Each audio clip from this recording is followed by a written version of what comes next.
श्री श्री जुगल किशोर श्री श्यामा श्याम हमारे प्राणाधार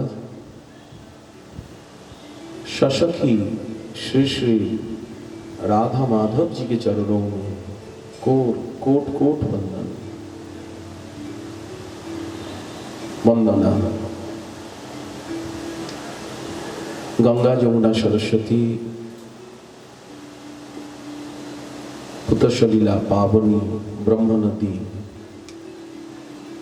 गौरांगिनी गौरवक्ष विलासिनी श्री भगवती विष्णुप्रिया आदि निखिल नदिया परिकर प्रति प्रणिपात। समस्त आचार्य वृंद गुरुजन व्यास शुकादि गुणीन्द्र वृंद समस्त गुरुजन सकलेर चरण वंदना। दोल पूर्णिमा महामहोत्सव दशम दोल एकादश दोल द्वादश दोल दोल महोत्सव एखोनो चलছে। पुष्प दोले राधा माधव गौर गोविंद दुलছেন। এখন পুষ্প দোল পুষ্প হোলি একেবারে ফুল দোল অবধি চলবে। চৈত্রে দোলা ঠাকুরকে দোলানো ফুল বাংলায়। শ্রীমান মহাপ্রভুর 540তম শুভ আবির্ভাব উৎসব উদযাপন উপলক্ষে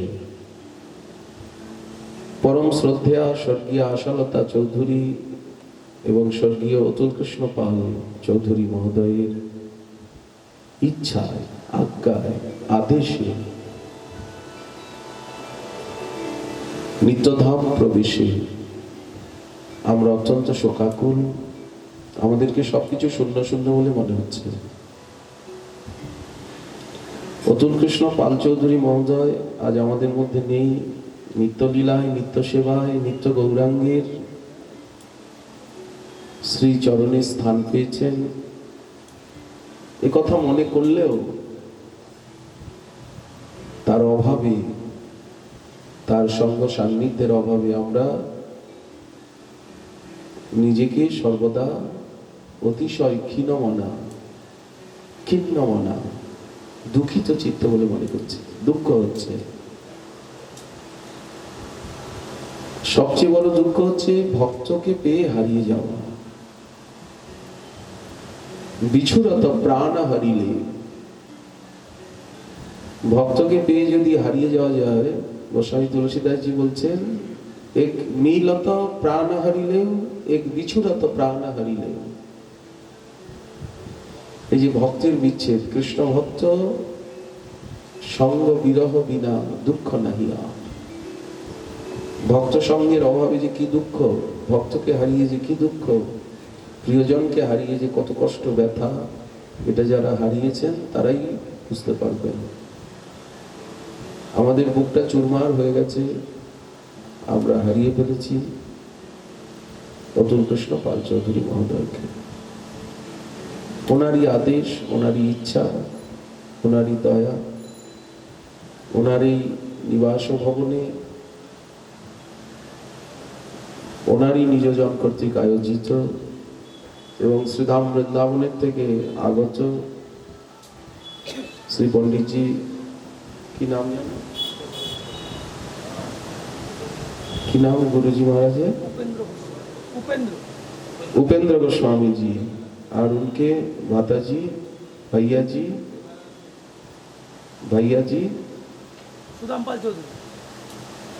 सुदाम पाल चौधरी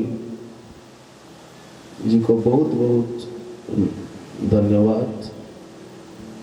उपेंद्र गोस्वामी जी के चरणों में बहुत बहुत दंडवत प्रणाम, चरण स्पर्श बार बार करके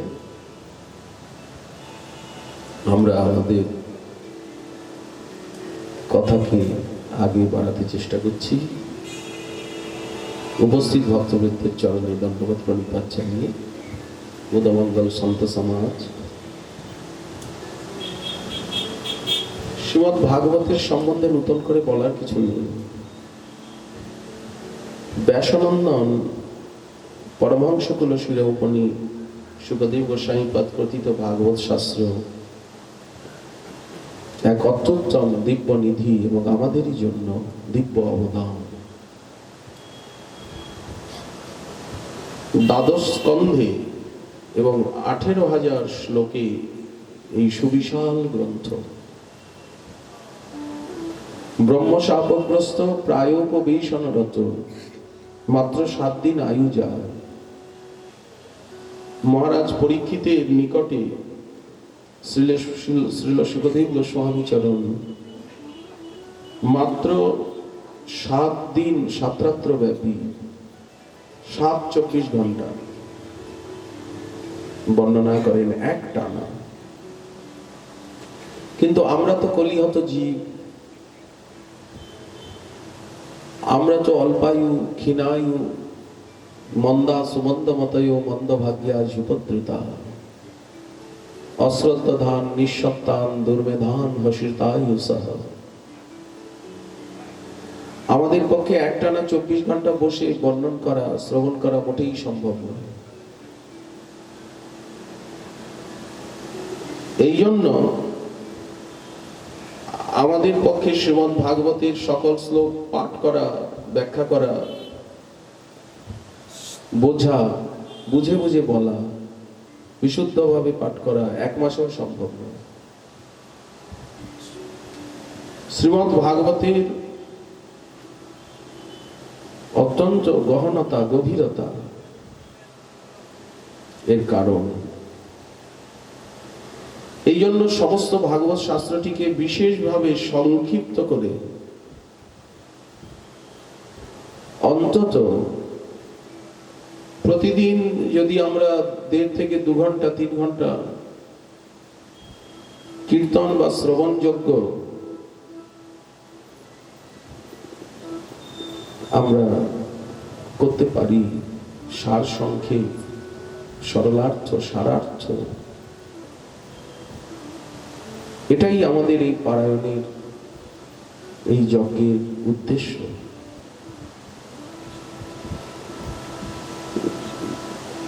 এই জন্যই বলা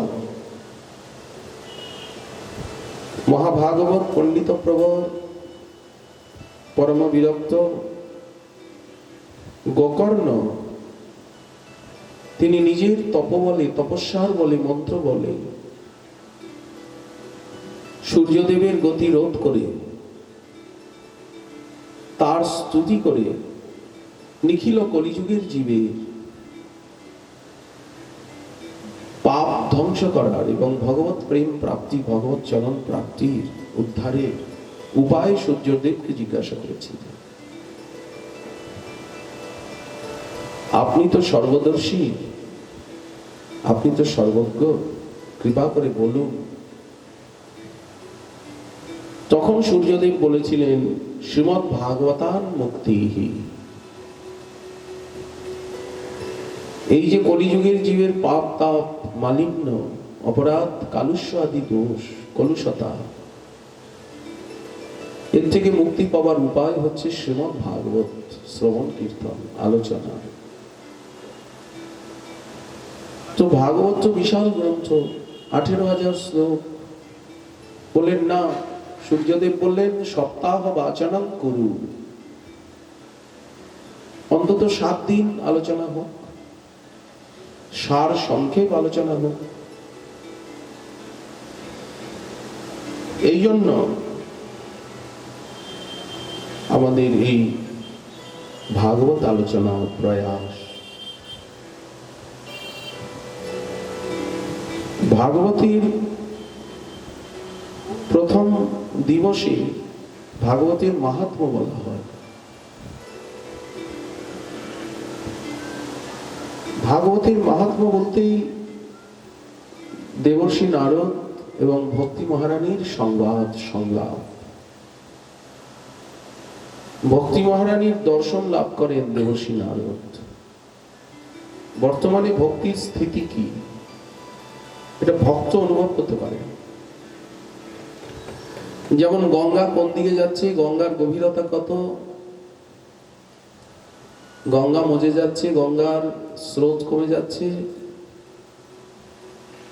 এটা যেমন যারা নিত্য গঙ্গা স্নান করেন, গঙ্গার তীরে বাস করেন, তারা বুঝতে পারেন আজকে তো স্রোত দেখছি না। ধীরে ধীরে তো গঙ্গার ডাক, গঙ্গার গভীরতা কমে যাচ্ছে।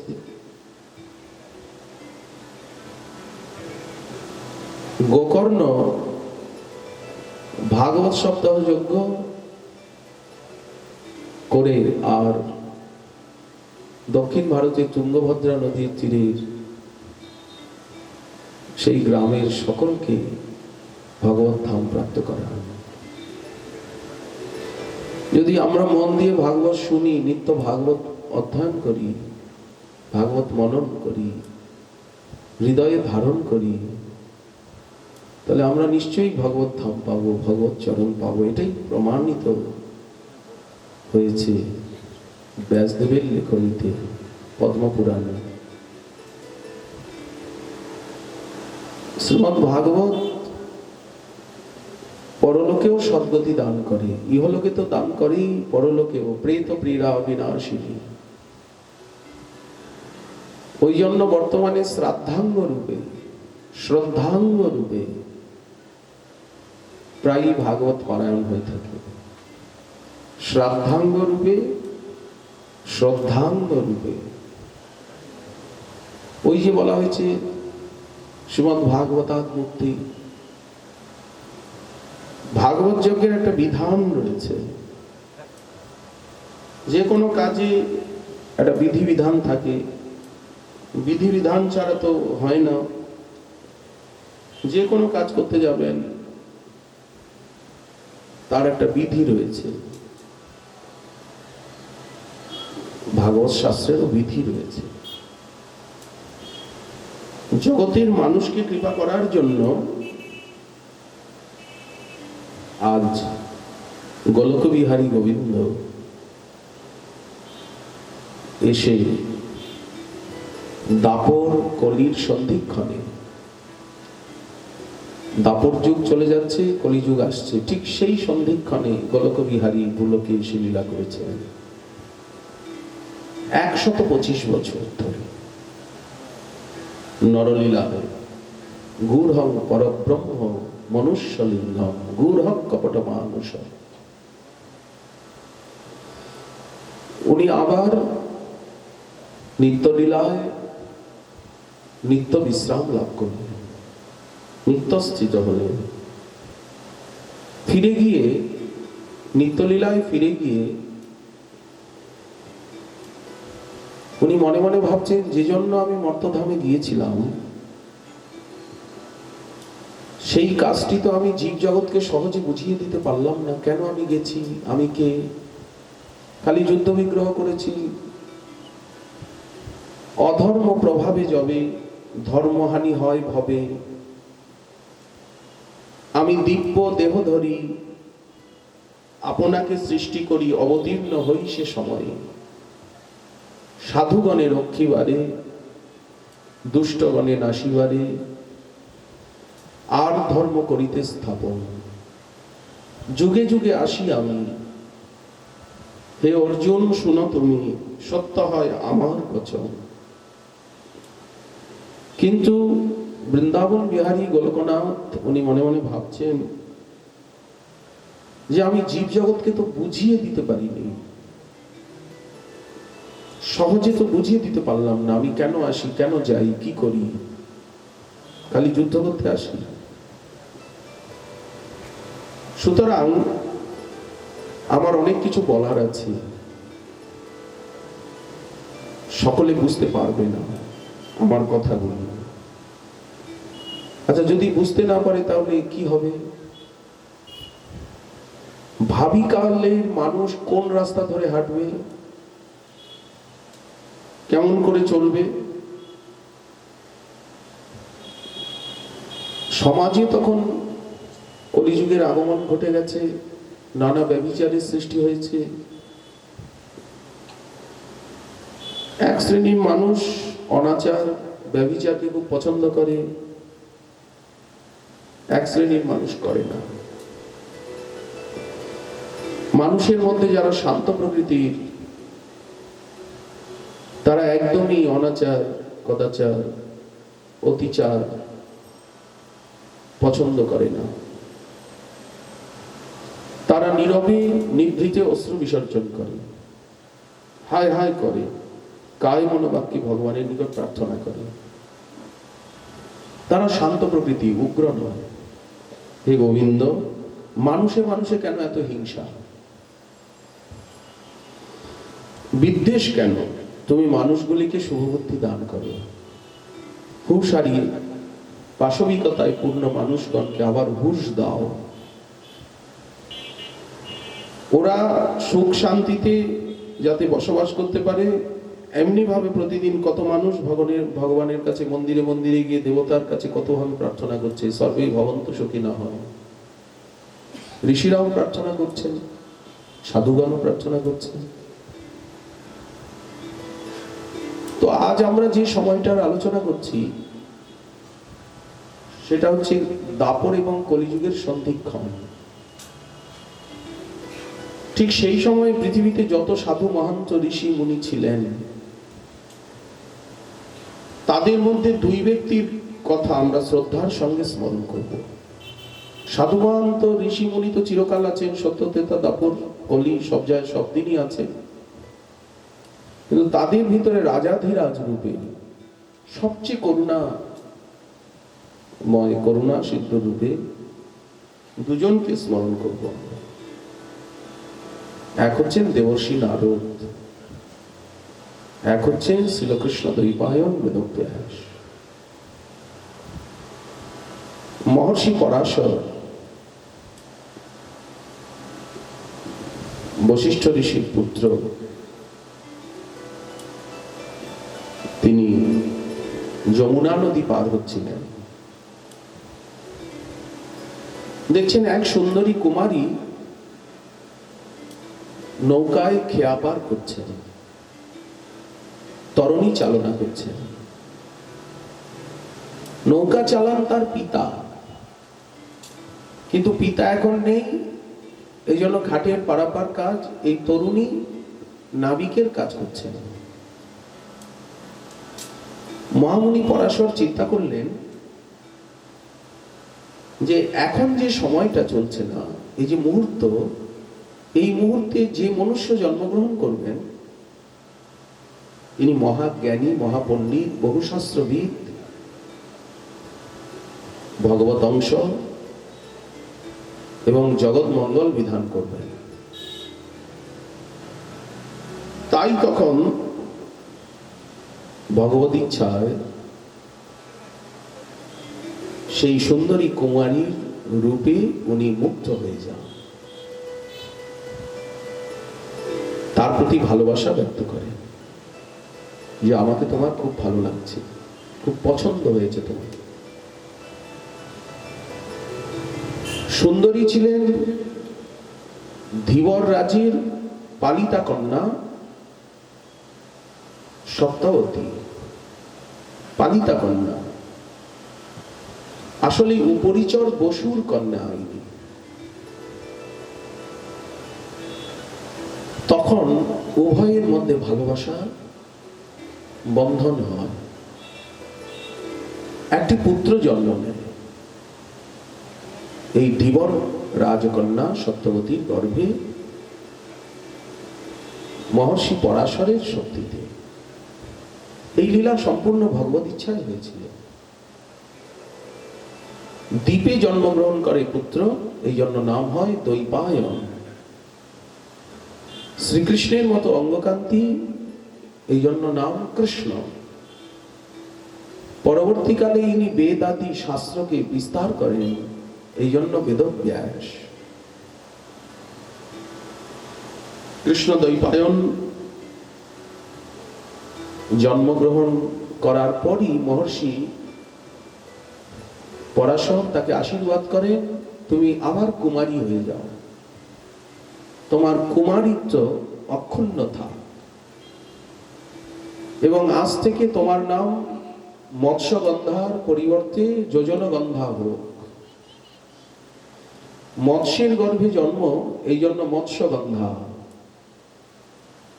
কিন্তু আজ থেকে তোমার অঙ্গগন্ধ কমলের মতো হবে, 1 যোজন 8 মাইল ব্যাপী ছড়াবে তোমার অঙ্গগন্ধ।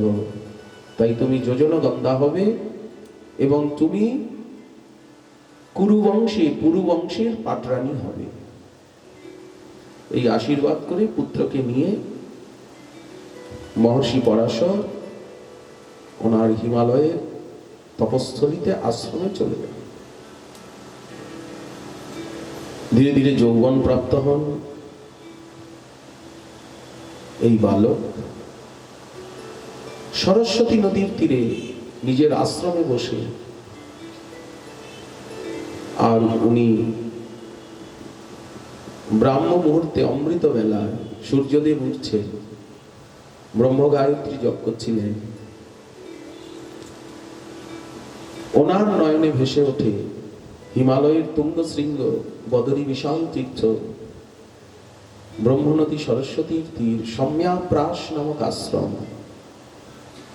নীরব নিথর প্রভাত বেলা। উনি জগতের দিকে তাকিয়ে দেখছেন দিব্য দৃষ্টিতে, মানুষে মানুষে এত দ্বন্দ্ব, এত কলহ, এত ভেদ। কি করলে মানুষ শান্তি পেতে পারে? মানুষের ভিতরে সংহতি, প্রীতি, মৈত্রী, ভালোবাসা, সমতা কি করে আসতে পারে? এ কথা ভাবতে ভাবতে উনি ধ্যানস্থ হয়ে গেলেন। ধ্যান যোগে জানতে পারলেন যে একটা উপায় আছে ভগবত প্রেরণা। ওটা বদরিক আশ্রম, বদরী বিশাল তীর্থ, ভগবান নরনারায়ণের লীলাভূমি, দেবভূমি, দেবতাত্মা হিমালয়, তারই তুঙ্গ শৃঙ্গ। শাস্ত্রই মানুষকে সঠিক পথে পরিচালিত করতে পারে। কে যেন ওনার কানে কানে, মনে মনে, প্রাণে প্রাণে বলে দিল, শাস্ত্রই মানুষকে প্রকৃত পথ দেখাতে পারে। মানুষ মানুষকে প্রকৃত পথ দেখাতে পারে না, শাস্ত্রই পারে।